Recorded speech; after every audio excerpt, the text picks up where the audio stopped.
When Muzan was still human, he took the medicine made from the blue spider lily and turned himself into a demon. That's why he's working tirelessly to find it. He believes that if he finds the blue spider lily and makes alterations to the medicine, he'll be able to overcome the sun. But if you think about this, he wasn't vulnerable to the sun before taking it. He only became vulnerable after taking the meds. So the blue spider lily, it's safe to assume that it gives you certain powers, but it also makes you vulnerable to the sun. And in the fan book, it says, "It is said that the blue spider lily will help you overcome the sun." The key word here is "it is said that." Why not just say it helps you overcome the sun? Because nobody's really sure yet. Maybe the blue spider lily won't help you overcome the sun. And when we look at Nezuko, she was able to overcome the sun, but we never saw her consume the blue spider lily, not even once.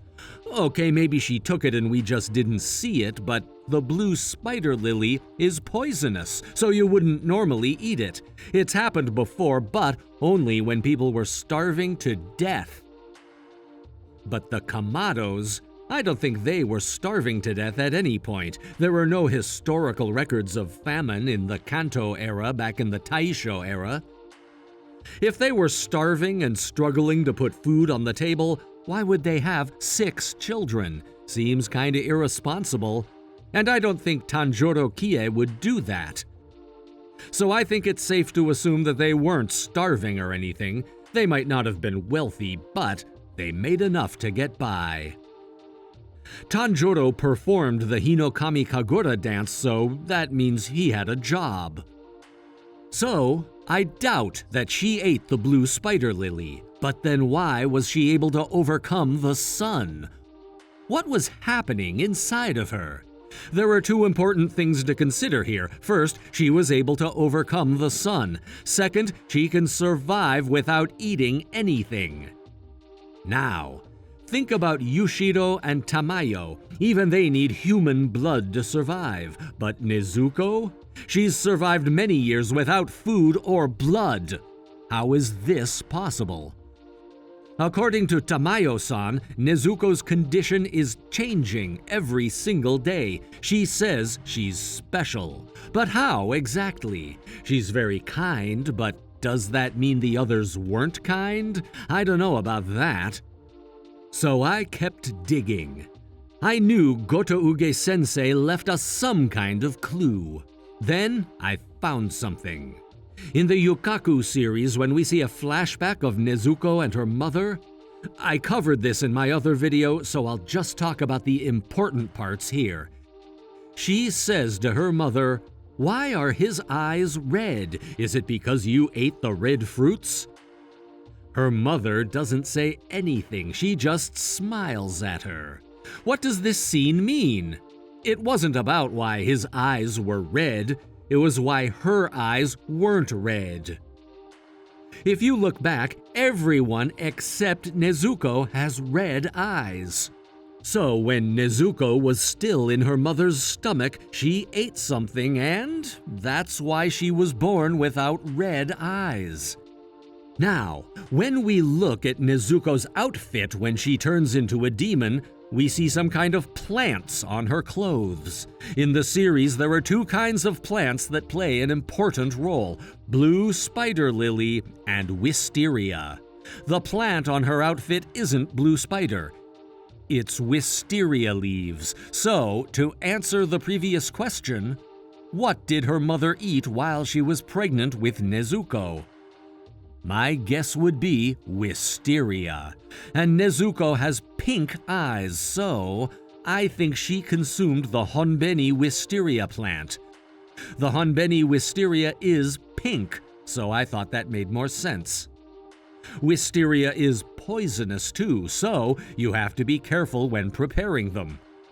But to this day, people eat it all the time, so I wouldn't be surprised if she had it too. Then Nezuko was born and her eyes turned out to be pink. After that, Kie decided to stop eating it. That's why the other kids were born with red eyes, just like Tanjiro. That's what I think happened, at least. And wisteria? You can eat the roots as well. So the fruit and the roots went to the body, and the leaves went to the other parts. And the color of the flower, maybe that's what determines the color of the eyes. Some might think that this is a reach and that I'm overthinking this. Maybe it was just in the Kamado family's DNA. If it was Tanjiro or Takeo who turned into a demon, they probably would have turned back to human, just like Nezuko.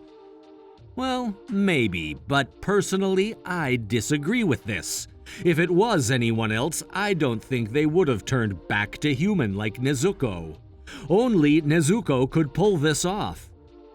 Why? I'll explain this in detail at the end of the video. It includes spoilers, so skip it if you're still watching the series. So now let's move on to Nezuko and Muzan. What was different about them? What was so special about Nezuko? My theory is, if you wanna be like her, you have to first consume the wisteria plant, then you consume the blue spider lily plant. But you said we never saw her consume the blue spider lily. Yes, I realize that. So how did she get that into her system? My guess is she got in from Muzan's cells. Wisteria is sometimes called the plant of immortality. It represents life. On the other hand, the blue spider lily is the opposite. It reminds us of death. And after consuming both plants, she was neither dead nor alive. She was unchanging. This is the state Muzan was working so hard to achieve. That's why she can survive without food. She can regenerate herself and was able to overcome the sun. And Tanjiro? He wanted to get her out of this state. Meanwhile, Muzan, he was doing everything in his powers to achieve it. So what's going on inside her body? For one, Muzan's cells are trying to turn her into a demon. It's the blue spider lily at work.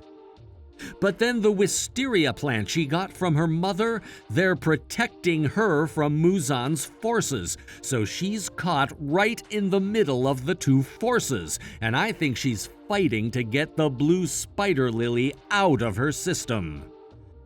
When they were in Mount Natagumo, her mother tells her, "You can do it, Nezuko, you're ready now." This leads me to believe that she knew what was going on inside her system, and she knew that the wisteria in her system was getting stronger. That's why she told her that she was ready now. Then at the Swordsmith village, the wisteria was getting much stronger, and that's why she was able to overcome the sun. Tanjiro passing down the Hinokami Kagura to Tanjiro? Everyone remembers this part, but when we look back at it, we see Kie doing something similar for Nezuko. She raised her to be strong. It wasn't just Tanjiro, Kie played a critical role as well. Anyways, I think it's a bit ironic. Muzan's been doing research for hundreds of years, but demons, they can't come anywhere close to the wisteria plant. So he's chasing after something he can't achieve. To get what he wants, he must consume the wisteria plant. But even if he did, he'll go into the unchanged state like Nezuko temporarily. But if the wisteria plant becomes dominant, he'll turn back into a human. And if the blue spider lily wins, he'll turn into a demon. In other words, there is no such thing as an unchanging state. And another important point, it's hard to imagine that after hundreds of years, Muzan was clueless about the wisteria plant, so maybe that's why the author made demons vulnerable to the plant to begin with. Then it would make sense. So if you turn into a demon, you can't go near the wisteria plant. To be like her, you gotta consume the wisteria plant first, then take the blue spider lily. By the way, we see signs of the wisteria gaining its dominance inside Nezuko's system throughout the series. For instance, at the Tsuzumi mansion, Inosuke realizes immediately that there's a demon inside the box. But at the swordsmith village, Muichiro, one of the Hashira, cannot detect her. Clearly, the wisteria plant is starting to gain more control over her body. And let's not forget what her mother said to her at Mount Natagumo. Anyways, once the wisteria plant takes total control, I think Nezuko will turn back into a human. But you might be wondering, was it really something she ate when she was pregnant with Nezuko that determined her eye color? Well, when we look at Rengoku's mother, she performed the flame ritual when she was pregnant with Rengoku, and her kids were born with red eyes and hair. So in the world of Demon Slayer, I think the actions of the mother have some kind of effect on the child. And it's not just the mother. Kanroji-san ate too much sakura mochi, and her hair turned pink as a result, so maybe food plays a pretty big role in their world. The final episode of the Swordsmith Village arc may contain spoilers. I read the original series, so I knew Nezuko was okay, but still, when her song starts playing, it brought back a lot of memories. The stuff she's been through, and it was really touching. It was one of my favorite scenes from Demon Slayer. That's it for today. See you in the next one. That's all for now. For more Demon Slayer theories, please like and subscribe for more videos. See you soon.